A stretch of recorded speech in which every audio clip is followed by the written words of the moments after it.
I never thought a simple art project would be the thing that broke me. But there I was, staring at my phone in the middle of lunch period, watching myself become a meme. My name is Marley, and this is how I learned that art isn't always beautiful. Sometimes it's a weapon. The video started innocently enough. Just another TikTok on my feed. Then I saw my painting, the one I'd worked on for 3 months, the one that was supposed to go in the senior showcase next week. Tamsin Hawthorne stood next to it, doing her best impression of me, hunched over and trembling like I do when my chronic fatigue kicks in. "Oh, look at me, I'm so deep and tortured," she mocked, waving her hands dramatically at my canvas. "Let me just throw some paint at a canvas and call it art." Her friends' laughter echoed through my phone speakers as they zoomed in on different parts of my painting, adding stupid effects and captions. My hands started shaking so bad I dropped my phone onto my lunch tray. Clatter made a few heads turn, but I kept my eyes down, willing myself not to cry. Not here. Not now. "Hey, you okay?" Jake from my art class slid into the seat across from me. I'd always liked Jake. He was one of the few people who actually took time to understand my artwork. "I'm fine," I managed, but my voice cracked. "Just not feeling great." "You've seen it, haven't you?" His voice was gentle, concerned. "The video's everywhere. Tamsin's really outdone herself this time." I grabbed my bag and stood up, my chair scraping against the floor. "I need to go to the nurse." "Marley, wait!" Jake called after me, but I was already pushing through the cafeteria doors. In the hallway, I ran straight into the last person I wanted to see. Tamsin stood there with her perfect hair and perfect smile, surrounded by her usual group of admirers. Our eyes met for a brief moment, and I saw something flicker across her face. Satisfaction, maybe, or something else I couldn't quite read. "Oh my God, Marley," she said, her voice dripping with fake concern. "I hope you didn't take that video seriously. We were just having some fun." I wanted to scream at her, to tell her exactly what I thought about her idea of fun.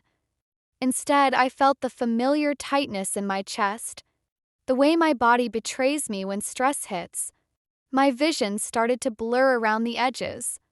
I tried to speak, but nothing came out.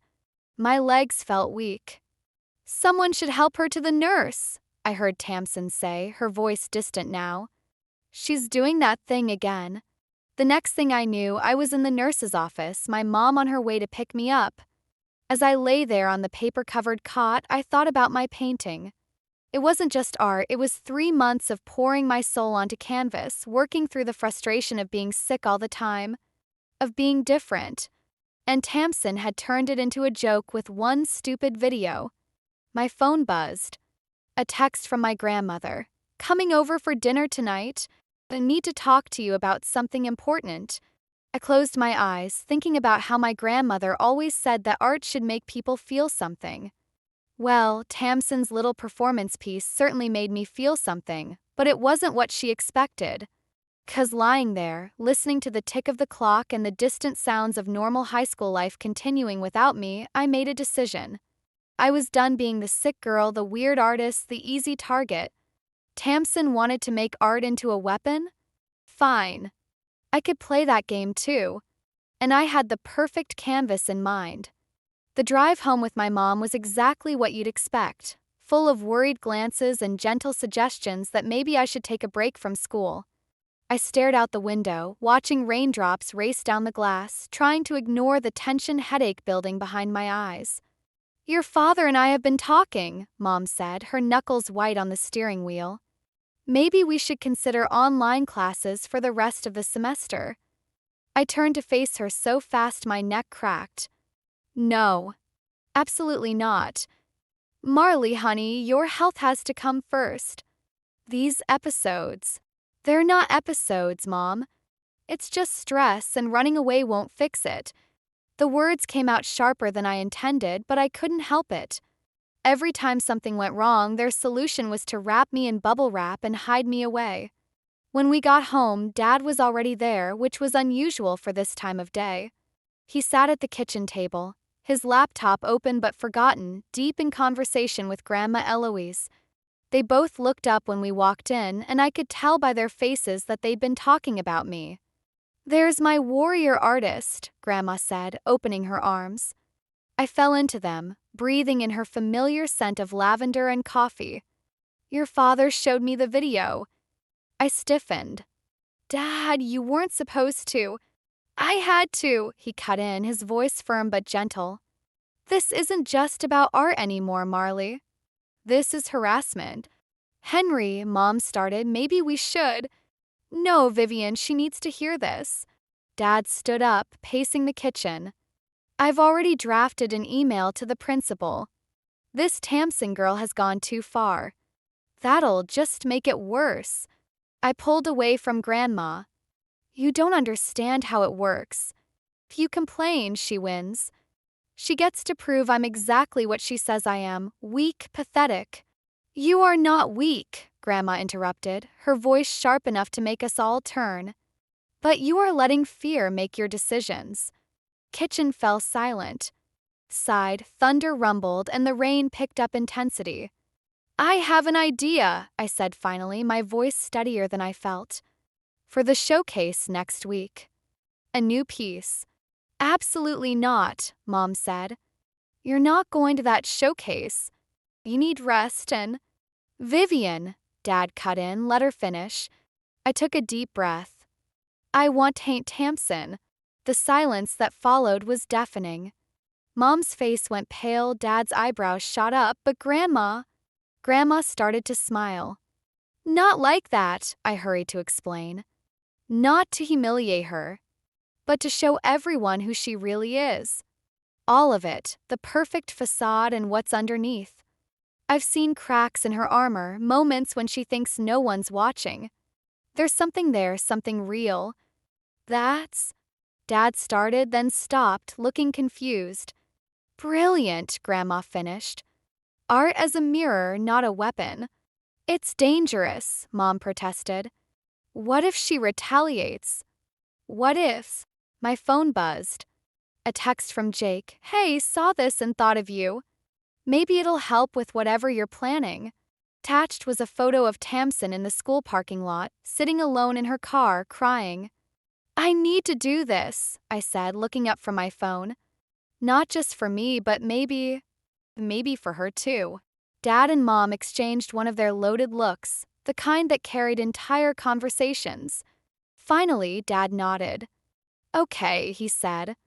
"But we do this smart. No more hiding when things get tough.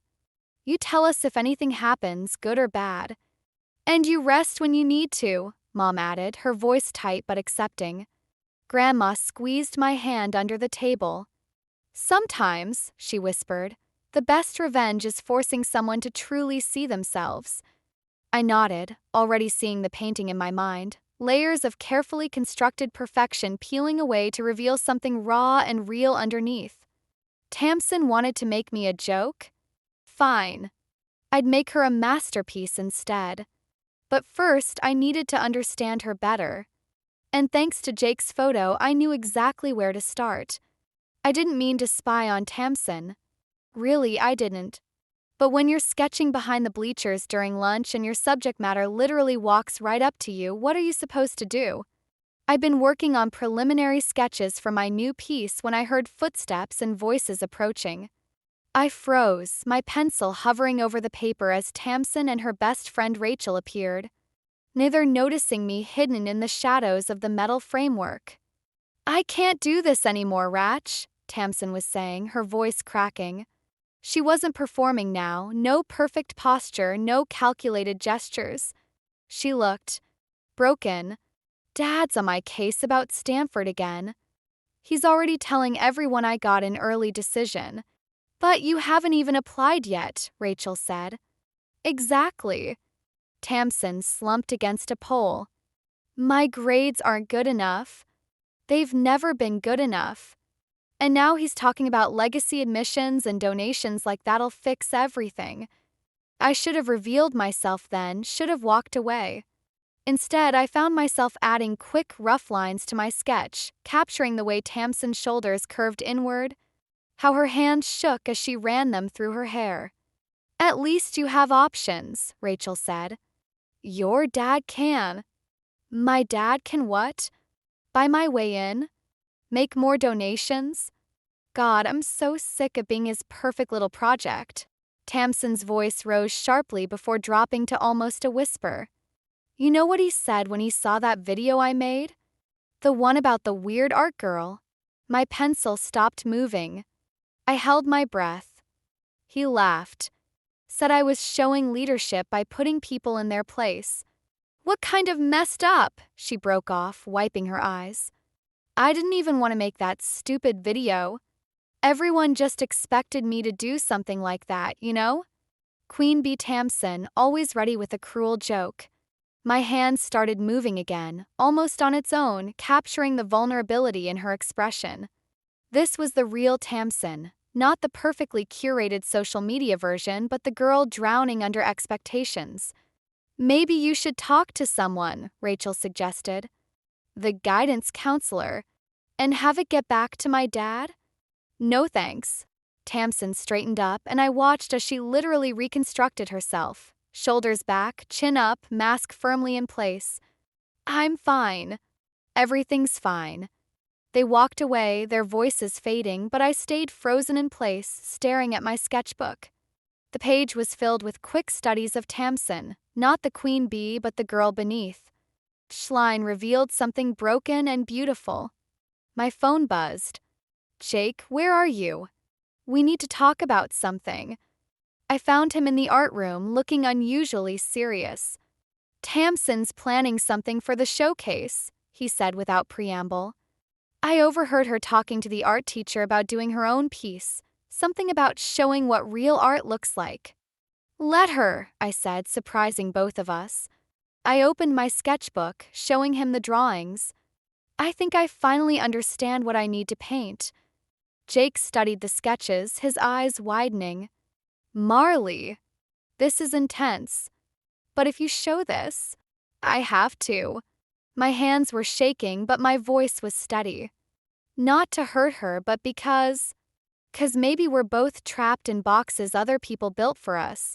Me as the fragile victim, her as the perfect bully. This could backfire spectacularly, Jake warned. You know that, right? Before I could respond, we heard voices in the hallway. Tamsin's voice, accompanied by her father's deeper tones. They passed by the art room door, and I caught a glimpse of them, Tamsin's face a mask of perfect attention as her father gestured emphatically about something. That's the point, I said quietly, watching them disappear down the hall. Sometimes things need to break before they can be fixed properly. I looked down at my sketchbook again, at the girl I'd captured in vulnerable moments, and made a decision. My revenge wouldn't be about destroying Tamsin Hawthorne. It would be about revealing her, all of her, to the world. And maybe in the process we'd both break free of our boxes. Grandma's art studio always smelled like turpentine and possibility. I sat on her paint-splattered stool, staring at the blank canvas while she made tea in the kitchen. The sketches of Tamsin were spread across the workbench, each one revealing another crack in her perfect facade. You're overthinking it, Grandma said, setting down 2 steaming mugs. She picked up one of the sketches. These are raw, honest. But your hands are shaking just looking at that canvas. Because this isn't just art anymore. I wrapped my fingers around the warm mug. If I do this wrong... There is no wrong in art, she interrupted, but I shook my head. You didn't see her with her dad, Grandma. The way she just disappeared into whatever he wanted her to be. If I expose that... The studio door creaked open and Jake slipped in, looking worried. Sorry to interrupt, but you need to see this. He held up his phone. Another video. My stomach dropped as I watched Tamsin standing in front of my original painting in the school gallery. But instead of mocking it, she was studying it. Her expression was intense, focused. Then she pulled out her phone and started taking reference photos. She's planning something, Jake said. Something bigger than just a rival piece for the showcase. She was talking to her dad about bringing in some professional artists to judge the exhibition. My hands started trembling so bad I had to set down the tea. She's trying to turn this into a competition. No, Grandma said, still holding one of my sketches. She's trying to prove something to her father. She turned the sketch around. It showed Tamsin in that moment of vulnerability under the bleachers. And you have the power to either help her do that or show everyone what's really going on. I stood up, grabbing my brushes. Canvas didn't look so intimidating anymore. I need cadmium red, I said. Lots of it. For the next few hours, I painted like I was running out of time. Jake stayed, helping mix colors and offering quiet observations. Grandma worked on her own project nearby, humming softly. Peace took shape, not just Tamsin's face, but all her faces. The perfect daughter. Cruel queen bee. The scared girl under the bleachers. Each layer revealed another truth. Then my phone buzzed. A text from an unknown number. I know what you're planning. Meet me behind the gym tomorrow morning if you want to keep your scholarship chances intact. T. Jake read the message over my shoulder. That's definitely a threat. No, I said, adding another stroke of red to the canvas. That's fear. Marley, Grandma's voice was gentle but firm. Are you sure you want to continue with this? There's no shame in. I'm not backing down. I surprised myself with how steady my voice was. But I'm not going to destroy her either. This piece, it's not about revenge anymore. It's about truth. All of it, her truth, my truth. I stepped back from the canvas, really looking at what I'd created. Portrait was unlike anything I'd done before. Multiple Tamsins emerged from a blood-red background, each version bleeding into the next. In the center, barely visible unless you knew where to look, was a small, scared girl trying to hold all the pieces together. It's beautiful, Jake whispered. It's dangerous, Grandma corrected, but she was smiling. The truth usually is. My phone buzzed again. Another text from Tamsin, please. My dad can't see me like this. I stared at the message for a long moment, then at my painting. Finally, I picked up my brush again and added one last detail, a tiny spark of hope in each version of Tamsin's eyes. I'm meeting her tomorrow, I said, cleaning my brush. But not to negotiate. To show her this. That's either very brave or very stupid, Jake said. Sometimes they're the same thing, Grandma replied, squeezing my shoulder. Just remember, dear, the most powerful art doesn't just reveal truth, it offers understanding. I nodded, looking at my creation. Tomorrow would change everything, for both of us. I just hoped we were both ready for what that meant. The morning of the showcase arrived with a storm that matched the churning in my stomach. I stood in front of my canvas in the school gallery, making final adjustments while other students bustled around, setting up their pieces. Jake hovered nearby, pretending to arrange lighting but really watching for Tamsin. She's here, he murmured, just as the gallery doors swung open. Tamsin walked in like she owned the place, her father right behind her. But something was off. Her usual confident stride looked mechanical, rehearsed. When her eyes met mine, I saw raw panic beneath her perfect makeup. Is that supposed to be art? Elliot Hawthorne's voice carried across the gallery as he stopped in front of my painting. It looks like a psychological evaluation. That's exactly what it is, Dad, Tamsin said quietly, but her father was already moving on to the next piece. I watched as Tamsin's shoulders slumped slightly, then instantly straightened when her father glanced back. The gesture was so familiar it hurt. I'd done the same thing countless times under my mother's worried gaze. Miss Whitaker. Principal Chen appeared beside me. Your piece is provocative. Are you sure you want to display it? Before I could answer, Tamsin's voice cut through the gallery. Actually, I have something to say about that. She stood in the center of the room, phone in hand. The same phone that had recorded that first cruel video. My heart started racing. Jake moved closer, ready to intervene, but I held up my hand. Something in Tamsin's expression made me wait. I'd like everyone to look at Marley's painting, Tamsin continued, her voice shaking slightly. Really look at it. Because she saw something in me that I've been trying to hide. The gallery fell silent. Even her father stopped his circuit of the room, turning to stare at his daughter. Tamsin, he started, his tone warning. No, Dad. Let me finish. She took a deep breath. I made that video mocking Marley's art because I was jealous. Because she had the courage to put her real self out there while I was just... She gestured at herself. At her perfect outfit and carefully constructed image. My hands were trembling. This wasn't how I'd expected this to go. The revenge I'd planned, the careful exposure of her vulnerabilities, she was doing it herself. Tamsin, that's enough, her father said sharply. We'll discuss this at home. No, we won't. Tamsin's voice cracked.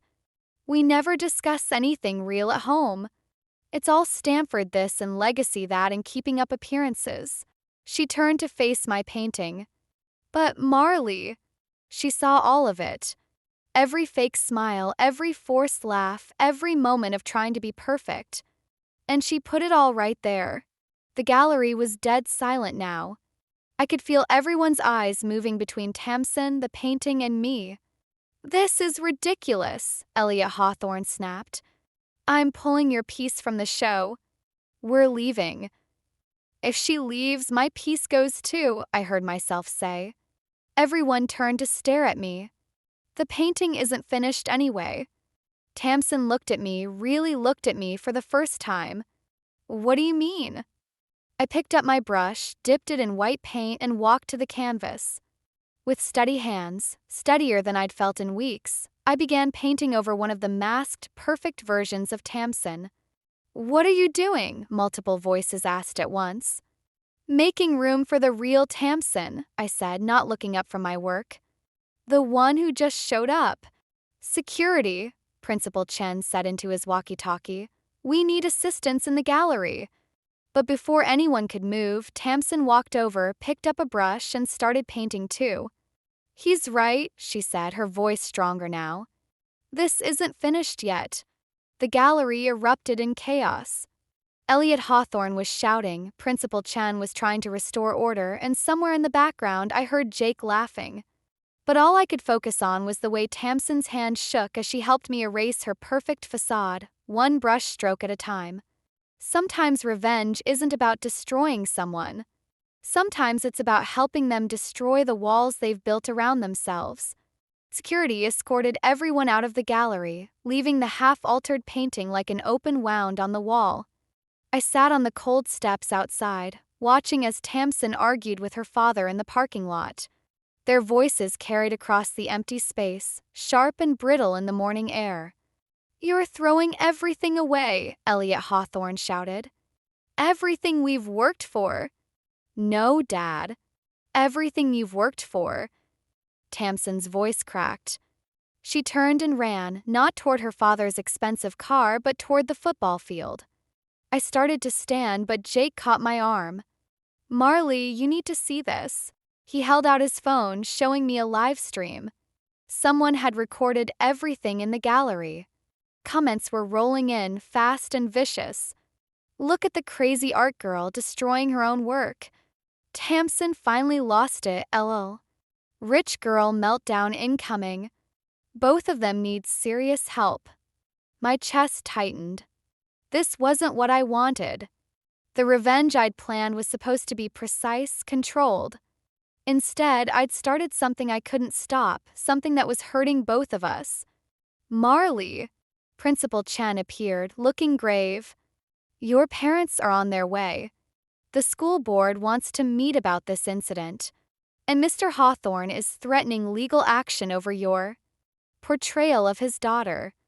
The familiar dizziness started creeping in. I grabbed the railing, trying to steady myself. I need to find Tamsin, I managed to say. You need to stay right here, Principal Chen replied. This has gone far enough.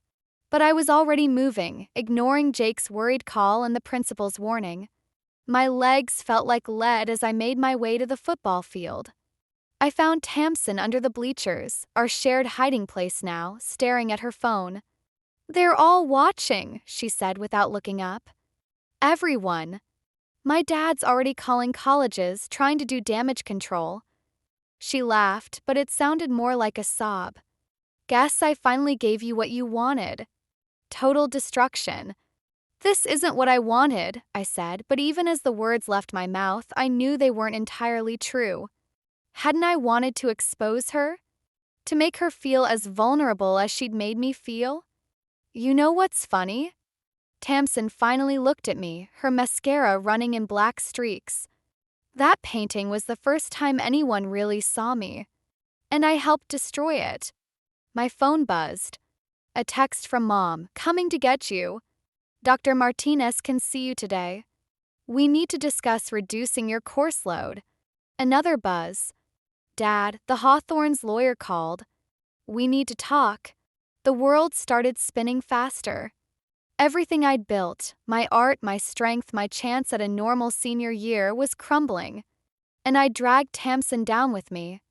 "I'm sorry," I whispered, sliding down to sit beside her. I thought if I showed everyone who you really were, you'd win." Tamsin wiped her eyes, smearing makeup across her face. "Guess what? We both lost." She was right.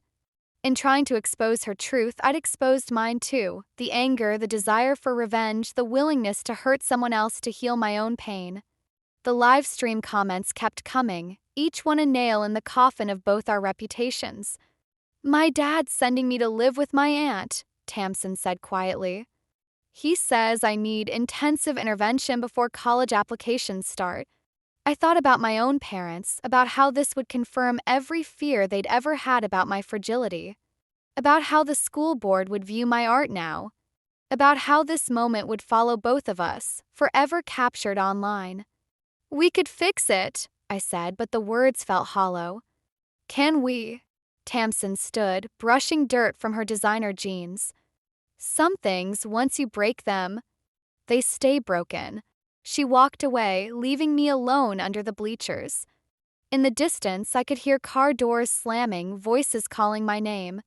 The world was closing in, and for the first time since this all started, I had no idea how to paint my way out of it. The school board meeting felt like a trial.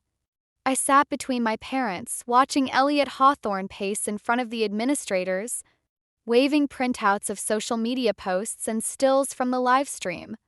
The ruined painting sat on an easel in the corner, a silent witness to everything that had gone wrong.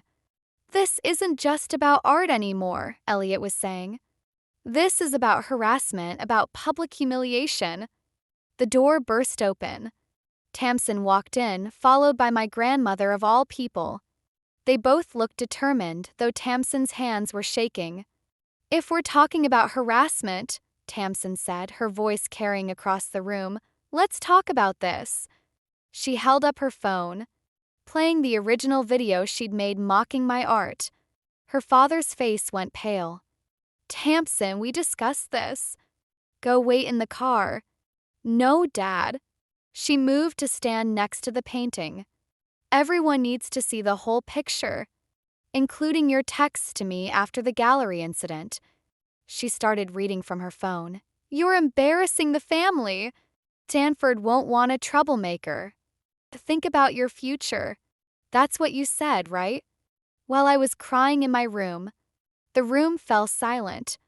I watched Tamsin's father's perfect facade crack, just like the ones in my painting.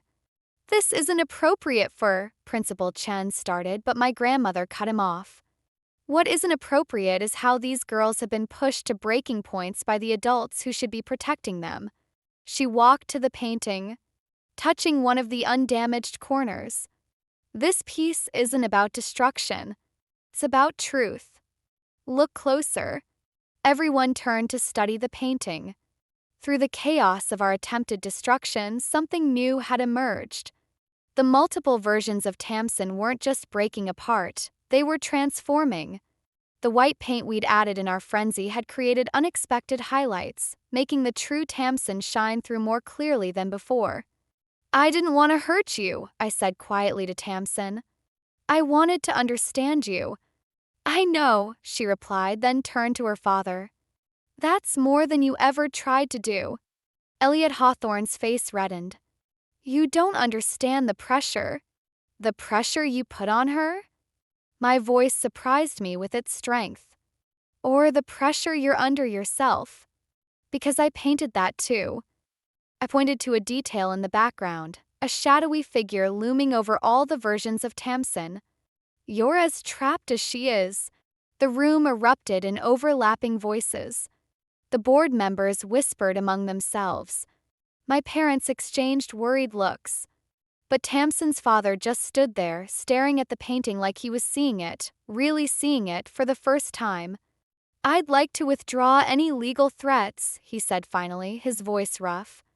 "And request a private meeting with the school counselor. For both of us." He looked at Tamsin, who was crying silently. "The painting stays," I said. "As it is now. Not perfect, not ruined, just real." Principal Chen cleared his throat. "Given the circumstances and the unique artistic collaboration this has become, perhaps we could—" "It's not finished," Tamsin interrupted. She picked up a brush from the supply bag at the painting space. "Marley, one last layer." I joined her at the canvas. Together, we added final touches, not to hide or destroy, but to enhance what had emerged from the chaos. The board members watched in silence as we worked, our brushstrokes blending together until it was impossible to tell who had painted what. "Now it's finished," Tamsin said, stepping back. Painting had transformed. Still showed all the versions of Tamsin, but now they weren't fighting each other. They were emerging from each other like a butterfly from a chrysalis. And in the background, that looming shadow had softened, becoming more guardian than threat. "Sometimes," my grandmother said into the silence, "we have to break something to fix it properly." Tamsin reached for her father's hand. After a moment's hesitation, he took it. And I realized that maybe this was what real revenge looked like, not destruction but transformation. For all of us. 6 months later, I stood in the university gallery, watching people study our painting. The piece had taken on a life of its own after the school board incident, getting picked up by local media and eventually catching the eye of an arts foundation. Now it was the centerpiece of a youth art exhibition about identity and transformation. "Still can't believe we made it," Tamsin said, appearing beside me with 2 cups of sparkling cider. She looked different now, softer somehow, wearing clothes that actually looked comfortable rather than perfectly curated. "Still can't believe your dad came," I replied, nodding toward where Elliot Hawthorne stood with my parents and grandmother, actually laughing at something my dad had said. "Therapy's helping. Both of us." She smiled slightly. "He's even okay with me taking a gap year to work on my art." Jake approached with his camera, documenting the event for the school paper. "You two are trending again," he said, showing us his phone. But this time the comments were different. "This is what real art looks like. Changed how I see myself. Thank you for being brave." My mother caught my eye from across the room, her worried expression softening when she saw I was steady on my feet. She'd finally stopped trying to wrap me in bubble wrap, though I caught her checking my temperature sometimes when she thought I was asleep. "I have something to show you," Tamsin said suddenly, pulling me toward a quiet corner. She took out her sketchbook, she carried one now just like me, and opened it to reveal a series of self-portraits. They were raw, honest, and undeniably powerful. "These are amazing," I said, meaning it. "I'm applying to art therapy programs," she replied. Thought maybe I could help other people see themselves clearly too. A group of students from our school approached the painting, pointing at different elements. I heard one girl say, "Look, you can still see where they tried to destroy it, but it just made it better." "Funny how that works," my grandmother said, joining us. "Sometimes our attempts to hurt each other end up healing us instead." "I never properly thanked you," Tamsin said to her. "For showing up that day at the board meeting." "Oh, I think you did." Grandma gestured to the painting. Every time someone looks at this and sees themselves a little more clearly, that's thanks enough. My phone buzzed, another notification about the exhibition. But underneath it was an older message I'd saved from the day everything changed. Please! My dad can't see me like this. I showed it to Tamsin. You were wrong, you know. He needed to see you exactly like this. She nodded, blinking back tears. And I needed to see myself. She paused, then added, I needed to see you too. Really see you. The gallery lights dimmed slightly, signaling the end of the exhibition. People began gathering their things, but many lingered near our painting, as if reluctant to leave its presence. Ready for whatever comes next? Jake asked, snapping one final photo. I looked at Tamsin, who was already looking at me.